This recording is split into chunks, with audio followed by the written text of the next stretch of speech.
ಗಣೇಶ ಮೆರವಣಿಗೆಯ ವೇಳೆ ಕಲ್ಲು ತೂರಾಟದಿಂದ ಪ್ರಕ್ಷುಬ್ಧವಾಗಿದ್ದಂತಹ ದಾವಣಗೆರೆ ನಗರ ಸದ್ಯಕ್ಕೆ ಈಗ ಶಾಂತ ಪರಿಸ್ಥಿತಿಗೆ ಮರಳುತ್ತಾ ಇದೆ. ಕಲ್ಲು ತೂರಾಟದಲ್ಲಿ ಇಬ್ಬರು ಪೊಲೀಸರಿಗೆ ಗಾಯವಾಗಿದ್ದು ಮುನ್ನೆಚ್ಚರಿಕಾ ಕ್ರಮವಾಗಿ ದಾವಣಗೆರೆ ನಗರದಾದ್ಯಂತ ಪೊಲೀಸ್ ಬಿಗಿ ಬಂದೋಬಸ್ತನ್ನು ಕೈಗೊಳ್ಳಲಾಗಿದೆ. ಹಿಂದೂ ಮಹಾಗಣಪತಿಯ ಶೋಭಾಯಾತ್ರೆಗಳಿಗೂ ಕೂಡ ಸೂಕ್ಷ್ಮ ಪ್ರದೇಶಗಳಲ್ಲಿ ಸರ್ಪಗಾವಲು ಹಾಕೋದಕ್ಕೆ ಈಗ ಮುಂದಾಗಿದ್ದಾರೆ.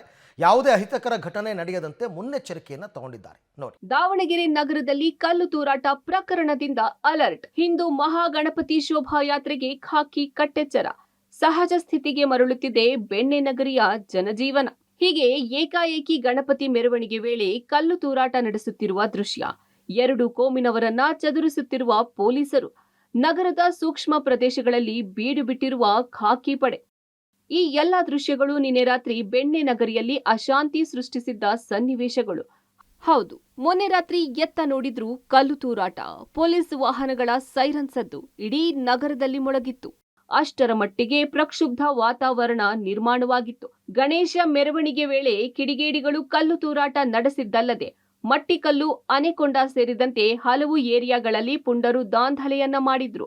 ಕೂಡಲೇ ಪರಿಸ್ಥಿತಿ ನಿಯಂತ್ರಣಕ್ಕೆ ತಂದ ಪೊಲೀಸರು ಸೂಕ್ಷ್ಮ ಪ್ರದೇಶಗಳಲ್ಲಿ ಪೊಲೀಸ್ ಸರ್ಪಗಾವಲನ್ನ ಹಾಕಿದ್ರು.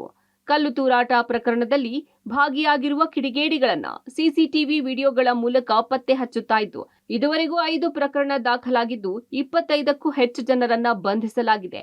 ಹಳೆ ದಾವಣಗೆರೆ ಪರಿಸ್ಥಿತಿ ಸದ್ಯಕ್ಕೆ ನಿಯಂತ್ರಣದಲ್ಲಿದೆ. ಟೋಟಲ್ 30 ಜನನು ಈವರೆಗೂ ಕಂಪ್ಲೀಟ್ ಐಡೆಂಟಿಫೈ ಮಾಡಿ ಬೇಸ್ಡ್ ಆನ್ ಎವಿಡೆನ್ಸ್ ನಾವು ಸೆಕ್ಯೂರ್ ಮಾಡಿದ್ವಿ. ನಾವು ಅರೆಸ್ಟ್ ಮಾಡಿದ ನಂತರ ನಮ್ಗೆ ಏನು ಹೇಳ್ತಾರೆ ಅಂದರೆ ಇದು ಅಮಾಯಕರನ್ನು ಬಂಧಿಸಿದ್ದಾರೆ ಅವ್ರನ್ನ ಹೇಳ್ತಾರೆ. ಸೊ ಅದು ನಾವು ಪಕ್ಕ ಎವಿಡೆನ್ಸ್ ಏನಿದೆ ಎವಿಡೆನ್ಸ್ ಕಲೆಕ್ಟ್ ಮಾಡಿಕೊಂಡು ಐಡೆಂಟಿಫೈ ಮಾಡಿಬಿಟ್ಟು ಅದು ಬೇಸ್ ಮೇಲೆ ನಾವು ಅರೆಸ್ಟ್ ಮಾಡ್ತಾ ಇದ್ವಿ. ಅಲ್ಲಿ ಎಂಟಿ ಬೀರ್ ಬಾಟಲ್ ಇತ್ತು ಅಲ್ಲಿ. ಸೊ ಅದಕ್ಕೋಸ್ಕರ ಅಲ್ಲಿ ಯಾರಿದ್ದರೋ ಒಂದು 10 ಜನ ಇಮಿಡಿಯೇಟ್ಲಿ ಕರ್ಕೊಂಡು ಅರೆಸ್ಟ್ ಮಾಡಿದ್ವಿ. ಡೈರೆಕ್ಟ್ ಆಗಿ ಇಂಡೈರೆಕ್ಟ್ ಆಗಿ ಸಪೋರ್ಟ್ ಮಾಡಿದ ಎಲ್ಲರ ಮೇಲೂ ಕಾನೂನು ರೀತಿ ಕ್ರಮ ತಗೊಳ್ತೇವೆ. ಇನ್ನು ಹಳೆ ದಾವಣಗೆರೆಯಲ್ಲಿ ನಡೆದ ಗಲಭೆಯಂತೆ ಬೇರೆ ಸೂಕ್ಷ್ಮ ಪ್ರದೇಶಗಳಲ್ಲಿ ನಡೆಯಬಾರದು ಅಂತ ಈಗಾಗಲೇ ಪೊಲೀಸರು ಎಚ್ಚರಿಕೆ ವಹಿಸಿದ್ದಾರೆ.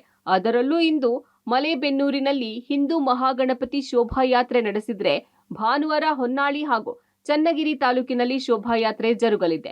ಈ 3 ಪ್ರದೇಶಗಳು ಅತಿ ಸೂಕ್ಷ್ಮ ಪ್ರದೇಶಗಳಾಗಿದ್ದು ಇಲ್ಲಿ ಕೂಡ ಕಟ್ಟೆಚ್ಚರ ವಹಿಸಿದ್ದಾರೆ.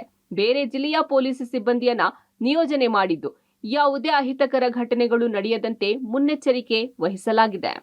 2 ಬೇರೆ ಪ್ರಕರಣಗಳು ದಾಖಲಾಗಿದೆ. ಇದಕ್ಕೆ ಸಂಬಂಧಪಟ್ಟಂತೆ ಈಗಾಗಲೇ 30 ಜನರನ್ನು ಕೂಡ ಅರೆಸ್ಟ್ ಮಾಡಿದ್ದೇವೆ. ತನಿಖೆ ಮುಂದುವರೆದಿದೆ.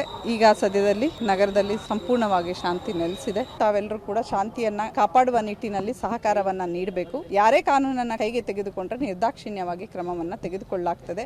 ಗಣೇಶ ಮೆರವಣಿಗೆಗಳ ಮೇಲೆ ನಿಗಾ ಇಟ್ಟಿರುವ ಪೊಲೀಸರು ಮುನ್ನೆಚ್ಚರಿಕಾ ಕ್ರಮವಾಗಿ ದಾವಣಗೆರೆ ನಗರದಲ್ಲಿ ರೂಟ್ ಮಾರ್ಚ್ ನಡೆಸಿದ್ರು. ಒಟ್ಟಿನಲ್ಲಿ ಶಾಂತವಾಗಿದ್ದ ದಾವಣಗೆರೆ ಪ್ರಕ್ಷುಬ್ಧವಾಗಿದ್ದು ಈಗ ಖಾಕಿ ಸರ್ಪಗಾವಲು ಹಾಕಲಾಗಿದೆ.